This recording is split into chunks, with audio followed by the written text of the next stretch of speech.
সুপ্রিয় দর্শক, আসসালামু আলাইকুম। নিউজ 24 এর সকালের সংবাদে আপনাদের সবাইকে স্বাগতম। প্রথমেই জানিয়ে দিচ্ছি সংবাদ শিরোনাম। আমাদের লাশের ওপর 1 ইঞ্চি বাংলাদেশও আপনাকে দেওয়া হবে না, মন্তব্য হাসনাতের। ইসকনকে নিষিদ্ধ করতে প্রতিরোধ গড়ে তোলা হবে, যা বললেন মামুনুল হক। জাতীয় ঐক্যের বার্তা দিয়েছেন প্রধান উপদেষ্টা। জাতীয় ঐক্য গড়ার আহ্বান বিএনপির। 3 মাস না যেতেই আসল চেহারা বেরিয়ে আসতে শুরু করেছে, যা বললেন মির্জা ফখরুল। বিএনপি দেশের পরিস্থিতি নিয়ে খুব চিন্তিত, ভয়াবহভাবে উদ্বিগ্ন। দেশের বর্তমান পরিস্থিতিতে তারেক রহমানের কয়েকটি কথা। এতক্ষণ শুনছিলেন সংবাদ শিরোনাম। পুরো খবর পেতে ভিডিওটি শেষ পর্যন্ত দেখুন। সর্বশেষ সংবাদ পেতে চ্যানেলটি সাবস্ক্রাইব করুন। এবার বিস্তারিত। আমাদের লাশের ওপর 1 ইঞ্চি বাংলাদেশও আপনাকে দেওয়া হবে না, মন্তব্য হাসনাতের। বৈষম্য বিরোধী ছাত্র আন্দোলনের আহ্বায়ক হাসনাত আব্দুল্লাহ বলেছেন, তুমি আমাদের ঠেলতে থাকো, আমাদের উস্কানি দিতে থাকো, আমরা না ফেরার পথ অতিক্রম করেছি। আমাদের লাশের ওপর 1 ইঞ্চি বাংলাদেশও আপনাকে দেওয়া হবে না কখনো। বুধবার নিজের ভেরিফাইড ফেসবুক আইডিতে দেওয়া এক পোস্টে এ মন্তব্য করেন তিনি। তবে হাসনাত আব্দুল্লাহ কাকে উদ্দেশ্য করে এ মন্তব্য করেছেন তা জানা যায়নি। এর আগে চট্টগ্রাম আদালতের আইনজীবী সাইফুল ইসলাম আলিফ হত্যাকাণ্ডে জড়িতদের 24 ঘন্টার মধ্যে গ্রেপ্তারের দাবি জানিয়েছেন বৈষম্য বিরোধী ছাত্র আন্দোলনের আহ্বায়ক হাসনাত আব্দুল্লাহ। সেই সঙ্গে তিনি ইসকন নিষিদ্ধেরও দাবি জানান। ইসকনকে নিষিদ্ধ করতে প্রতিরোধ গড়ে তোলা হবে, যা বললেন মামুনুল হক। বাংলাদেশ খেলাফত ইসলামের মহাসচিব মাওলানা মামুনুল হক বলেছেন, ইসকন একটি সন্ত্রাসী সংগঠন, তাদের রুখে দেওয়া হবে। ওরা আমাদের দেশের সাম্প্রদায়িক সম্প্রীতিকে নষ্ট করার চেষ্টা করছে। অতি দ্রুত ইসকনকে নিষিদ্ধ করতে হবে, অন্যথায় আলেম সমাজই রাজপথে নামতে বাধ্য হবে, আর সাধারণ হিন্দুদের নিরাপত্তা আমরা দেব।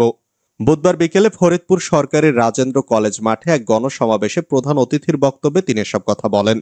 মামুনুল হক বলেন, আওয়ামী লীগ সরকার এদেশের ইসলামী তাওহিদি জনতার উপর স্টিম রোলার চালিয়েছিল। 2013 সালে মতিঝিলের শাপলা চত্বরে হেফাজত ইসলামের নেতাকর্মীর ওপর লাখ লাখ গুলিবর্ষণ করা হয়েছিল, রাতের আধারে নির্যাতন করা হয়। তবে আলেম সমাজ ক্ষমতায় গেলে শেখ হাসিনার মতো দানব সরকার হবে না। জাতীয় ঐক্যের বার্তা দিয়েছেন প্রধান উপদেষ্টা।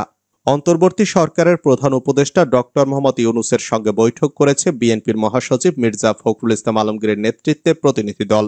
বৈঠক শেষে প্রধান উপদেষ্টার প্রেস সচিব শফিকুল আলম বলেন, জাতীয় ঐক্যের কথা বলা হয়েছে বিএনপির পক্ষ থেকে। প্রধান উপদেষ্টা বলেছেন, জাতির একতা চান। ছাত্র জনতা, হিন্দু মুসলিম সবার মধ্যে জাতীয় ঐক্যের বার্তা দিয়েছেন। বুধবার সন্ধ্যায় রাষ্ট্রীয় অতিথি ভবন যমুনায় এ বৈঠক অনুষ্ঠিত হয়। বৈঠকে বিএনপির প্রতিনিধি দলে আরও ছিলেন মির্জা আব্বাস, নজরুল ইসলাম খান, আমির খসরু মাহমুদ চৌধুরী ও সালাউদ্দিন আহমেদ। বৈঠকে চট্টগ্রামের বিষয় নিয়ে বৈঠকে আলাপ হয়েছে বলে জানিয়েছেন প্রেস সচিব। তিনি জানান, প্রধান উপদেষ্টা সবাইকে শান্ত থাকতে বলেছেন।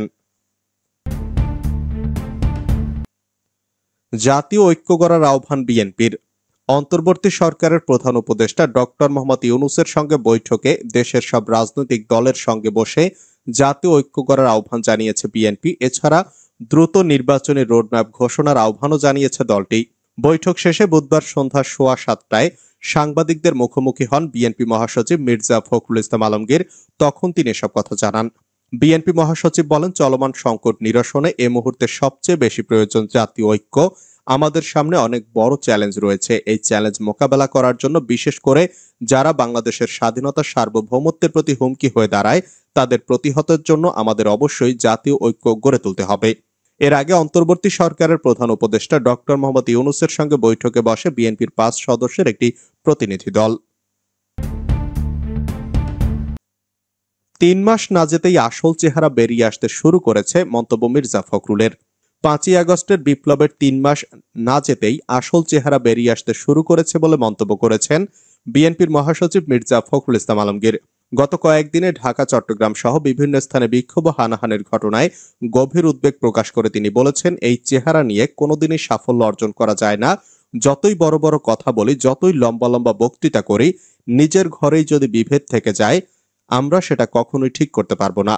90-এর গণ অভ্যুত্থানে শহীদ ডাক্তার শামসুল আলম খান মিলনের মৃত্যুবার্ষিকী উপলক্ষে আজ বুধবার দুপুরে জাতীয় প্রেস ক্লাবে ডক্টরস অ্যাসোসিয়েশন অব বাংলাদেশ আয়োজিত এক আলোচনা সভায় মির্জা ফখরুল ইসলাম এসব কথা বলেন। বিএনপির মহাসচিব বলেন, বাংলাদেশের মানুষ গণতান্ত্রিক ব্যবস্থার জন্য দীর্ঘ 15 বছর লড়াই করেছে, প্রাণ দিয়েছে, কারাগারে গেছে, নির্যাতিত হয়েছে। সেই মানুষগুলো 2024-এর 5ই আগস্ট আরেকটি বিজয় অর্জন করেছে। সেই বিজয় অর্জন হয়েছে রাজপথে, অনেক রক্তের মধ্য দিয়ে, অনেক প্রাণের ভেতর দিয়ে। কিন্তু তার ফল কি এই বাংলাদেশ? 3 মাস হয়নি, এখনই রাস্তায় রাস্তায় লড়াই শুরু হয়েছে। একজন আরেকজনের বুকের রক্ত ঝরাচ্ছি, এখন পত্রিকা অফিস পুড়িয়ে দেওয়া হচ্ছে, আক্রমণ করা হচ্ছে। এ প্রসঙ্গে মির্জা ফখরুল সাম্প্রতিক ঘটনার কথা উল্লেখ করেন। তিনি বলেন, এই কয়টা দিনে আমরা খুব চিন্তিত, উদ্বিগ্ন, ভয়াবহভাবে উদ্বিগ্ন। আপনি চিন্তা করতে পারেন ধর্মকে কেন্দ্র করে কি উন্মাদনা শুরু হয়েছে বাংলাদেশে। আপনি চিন্তা করতে পারেন যে মুক্ত স্বাধীন মিডিয়ার জন্য আমরা এতদিন লড়াই করলাম, তার অফিস পুড়িয়ে দিচ্ছে। এই বাংলাদেশ তো আমরা দেখতে চাই না, আমি অন্তত চাই না।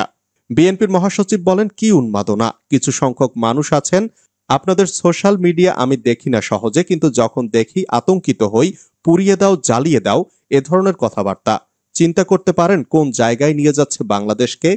আমরা কি বুঝি আমাদের ভয়টা কোথায়, আতঙ্কটা কোথায়?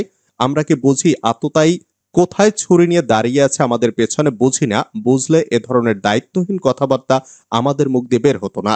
হতাশা প্রকাশ করে বিএনপির এই নেতা বলেন, দুর্ভাগ্য আমাদের, কিছু সংখ্যক মানুষ তারা নিজেদের অত্যন্ত জনপ্রিয়, সবচেয়ে বেশি দেশপ্রেমিক মনে করেন, আর গোটা জাতিকে আজকে তারা বিভাজনের দিকে উস্কে দিয়ে একটা অন্ধকারের দিকে ঠেলে দিচ্ছেন।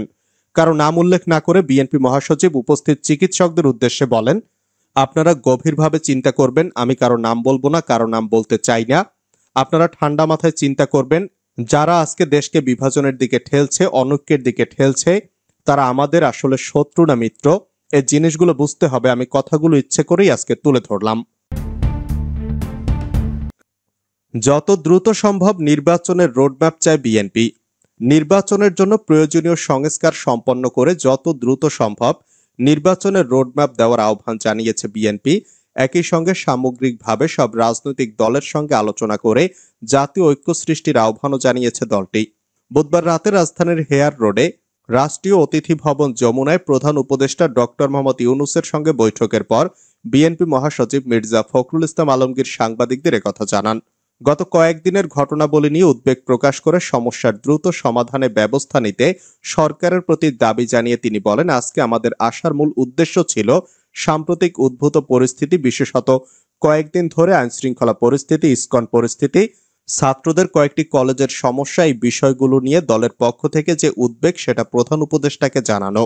তিনি বলেন, আমরা আশা করছি প্রধান উপদেষ্টা তিনি তার উপদেষ্টা পরিষদ নিয়ে দ্রুত এসব সমস্যার শান্তিপূর্ণ সমাধানের ব্যবস্থা করবেন এবং দেশে যেন কোনো রকমের অবস্থা সৃষ্টি না হয় যে অবস্থার মধ্য দিয়ে বিভাজন সৃষ্টি হবে। মির্জা ফখরুল বলেন, আমরা বলে এসেছি এ মুহূর্তে সবচেয়ে বড় প্রয়োজন জাতীয় ঐক্য। আমাদের সামনে অনেক বড় চ্যালেঞ্জ। সেই চ্যালেঞ্জ মোকাবেলা করার জন্য বিশেষত যারা বাংলাদেশের স্বাধীনতা, সার্বভৌমত্বের প্রতি হুমকি হয়ে দাঁড়ায় অথবা দেশের স্থিতিশীলতা বিনষ্ট করতে চায়, তাদের প্রতিহত করতে অবশ্যই জাতীয় ঐক্য গড়ে তুলতে হবে। সেই কথাগুলো আমরা বলে এসেছি।